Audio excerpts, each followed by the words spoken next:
Proper education ना होने की वजह से इंडिया में लो पेइंग जॉब्स में सर्वाइव करना बहुत मुश्किल हो जाता है। एंड ऐसे ही इंडियंस का गल्फ कंट्रीज में एक बेटर लाइफ की उम्मीद में जाना कोई नई बात नहीं है, जहां उन्हीं सेम जॉब्स का उनको डबल पैसा मिलता है, जिसके चलते वो इंडिया में रह रही अपनी फैमिलीज को एक बेटर लाइफ दे पाते हैं। टाइम्स ऑफ इंडिया के एक सर्वे के अकॉर्डिंग सऊदी अरेबिया की टोटल पॉपुलेशन में 10 से 13% सिर्फ और सिर्फ इंडियन माइग्रेंट वर्कर्स हैं। लेकिन गल्फ कंट्रीज की चकाचौंध सबके लिए एक जैसी नहीं होती, कुछ लोगों के लिए एक अंधेरा रास्ता भी होता है। सऊदी अरेबिया जैसी गल्फ कंट्रीज जहां पर स्लेवरी का सिस्टम आज भी प्रेवलेंट है, उसके चंगुल से ये इंडियन माइग्रेंट वर्कर्स भी नहीं बच पाते। इंडिया में बेईमान एजेंट्स के हाथों ऐसे मजबूर लोगों को सऊदी में एक बेटर लाइफ का सपना दिखाया जाता है एंड वहां पहुंचते ही उन्हें किडनैप करके गुलामी में ढकेल दिया जाता है। ऐसे केसेस में बहुत ही कम इंडियंस होते हैं जो कि अपने घर वापस आ पाते हैं, क्योंकि उनके पासपोर्ट, वीजाज, आईडी वगैरह जब्त कर लिए जाते हैं या फिर उन्हें डिस्ट्रॉय कर दिया जाता है एंड मरते तब तक वो लोग गुलामी की जिंदगी काटते हैं। एंड मेजोरिटी केसेस में इंडिया में रह रही उनकी फैमिलीज को उनकी कोई खबर नहीं मिलती, जिससे कि वो उनको मरा हुआ समझ लेते हैं। एंड आज की डेट में भी सऊदी अरेबिया में ऐसी फोर्स स्लेवरी का परसेंटेज काफी ज्यादा हाई है। एंड ऐसे ही कई इंडियंस की तरह नजीब मोहम्मद केरला के गांव में रहने वाले एक आदमी के सामने एक अपॉर्चुनिटी आई सऊदी में वर्क करने की। ये सोचते हुए कि ये उसके लिए एक बेहतर जिंदगी की चाबी है, अपनी जमीन जायदाद बेच के उसने वीजा के लिए पैसा इकट्ठा किया एंड 4 अप्रैल 1992 को वो सऊदी अरेबिया पहुंचा, जहाँ किंग्स खालिद इंटरनेशनल एयरपोर्ट पे वो अपने एम्प्लॉयर का वेट कर रहा था। एंड उसी वक्त वहां पर कोई और आया खुद को उसका एम्प्लॉयर बताते हुए और उसको वहां से ले गया। एंड जब तक नजीब को एहसास हुआ कि कुछ गड़बड़ है, तब तक वो सऊदी में कहीं रेगिस्तान के बीच में फंस चुका था, जहां पर उसको एक गुलाम के तौर पे कैद कर लिया गया, वहां भेड़ बकरियां चराने के लिए। एंड पूरे 3.5 साल तक दुनिया से अलग वो उस कैद में रहा, जहां पर वो ना किसी से कांटेक्ट कर पाया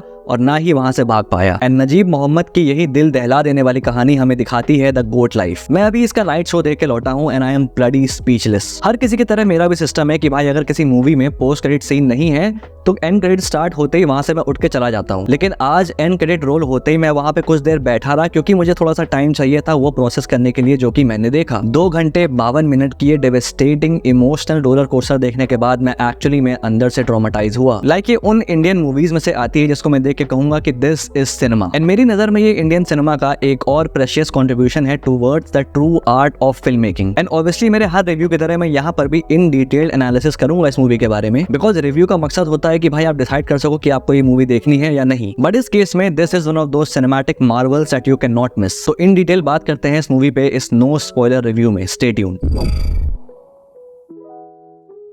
तो सबसे पहले मैं बात करना चाहूंगा फिल्म के डायरेक्टर ब्लेसी के बारे में, जिन्होंने 16 साल दिए अपने इस प्रोजेक्ट को। एंड वो डेडिकेशन इस फिल्म के हर फ्रेम में नजर आता है, फिर चाहे वो अटेंशन टू डिटेल हो या फिर स्टोरी टेलिंग। ये सब कुछ कंट्रीब्यूट करती है इस फिल्म को एक once in a lifetime cinematic experience बनाने के लिए, क्योंकि एक असली कहानी को स्क्रीन पे लेके आना एक आसान काम नहीं है, वो भी तब जब हमको ऑलरेडी उस कहानी के बारे में और उसके अंत के बारे में पता हो। बट उसके बावजूद अपने स्क्रिप्ट और अपने डायरेक्शन से ब्लेसी एक ऐसा ग्रिपिंग सर्वाइवल नैरेटिव क्रिएट करते हैं जिसमें किसी भी डल या क्लीशेड मोमेंट्स के लिए जगह नहीं बचती। सीनिक लैंडस्केप से लेकर नजीब के कैरेक्टर की इंट्रिकेसीज तक ब्लेसी इस बात को इंश्योर करते हैं कि इस कहानी का हर पहलू ऑथेंटिसिटी और डेप्थ के साथ आपके सामने पेश किया जाए। एंड उनकी इस क्राफ्ट को कॉम्प्लीमेंट करती है सुनील केएस की सिनेमेटोग्राफी, जहां इतने प्रिसीजन के साथ एक विजुअल नैरेटिव हमारे सामने पेश किया जाता है। Like each and every frame is a work of art, जो कि तुमको प्योरली इन्वेस्ट करती है गोट लाइफ की विजुअली कैप्टिवेटिंग ये टेरिफाइंग वर्ल्ड में, जिसके सेंटर में बैठा है नजीब। एंड एक कैप्टिवेटिंग स्टोरी को बनाने की जो आखिरी कड़ी होती है वो होते हैं बैकग्राउंड स्कोर और म्यूजिक, जिसको पूरा करते हैं AR रहमान। उनकी हॉन्टिंग बैकग्राउंड स्कोर्स एक चेरी ऑन टॉप की तरह वर्क करते हैं इस फिल्म की सेटिंग में, जो कि बिल्कुल इफेक्टिव तरीके से उस कैरेक्टर के इमोशन को भी कैप्चर करता है एंड जो रेगिस्तान की सेटिंग है उसके अनफॉरगिविंग नेचर को भी फील करवाता है। अब बात करते हैं उसके बारे में जो कि इन सारे टेक्निकल एस्पेक्ट्स के फोर फ्रंट में आके इस फिल्म में जान डालता है, and that is Prithviraj Sukumaran. He delivers the performance of a life time. उनको देख के ऐसा लग रहा था कि नजीब मोहम्मद का एक सूट बना के उन्होंने अपने ऊपर पहन लिया है। वो इनोसेंट और होपफुल कैरेक्टर से एक टूटा हुआ इंसान जो घर जाने के लिए इतना तड़प रहा है कि उसे फर्क तक नहीं पड़ता कि इस कोशिश में वो मर भी जाए। दैट ट्रांजिशन इज समथिंग जो कि आपके दिल में धक्का जरूर देगा। लाइक एक सीन आता है जहाँ पर भागने से पहले वो एक लम्हा लेता है नहाने के लिए,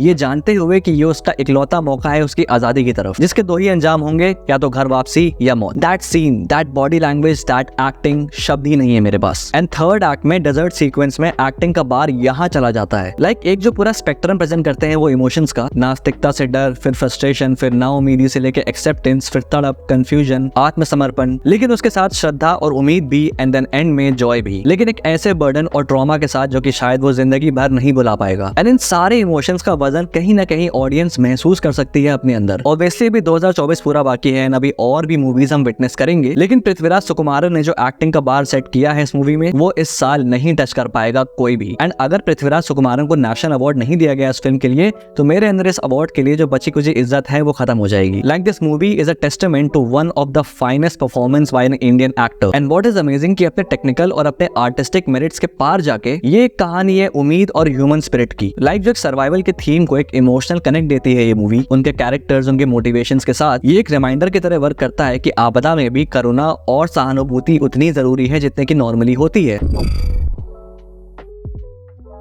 पृथ्वीराज जहाँ पे एफर्टलेसली पूरी मूवी को कैरी आउट करते हैं, वही जो चीज एज अ व्यूअर मुझे कमी लगी वो थी साइड कैरेक्टर्स का डेवलपमेंट, स्पेशली नजीब की wife played by Amala Paul, which is actually one of the key driving factors of the whole plot. मुझे ऐसा महसूस हुआ कि जो इमोशनल डेप्थ था सेकंड हाफ में, उसका इम्पैक्ट और भी ज्यादा होता अगर वाइफ के कैरेक्टर को डेवलप किया जाता, क्योंकि एंड ऑफ द डे पूरी जंग तो घर वापसी की, उसी तक लौटने की थी। लेकिन इस वीक पॉइंट से ये बिल्कुल मत समझना that this film is short of anything. ये एक ऑलरेडी अमेजिंग मूवी के लिए एक एनहांसमेंट की तरह वर्क करता, इसलिए मैंने यहाँ पर इसको मेंशन किया।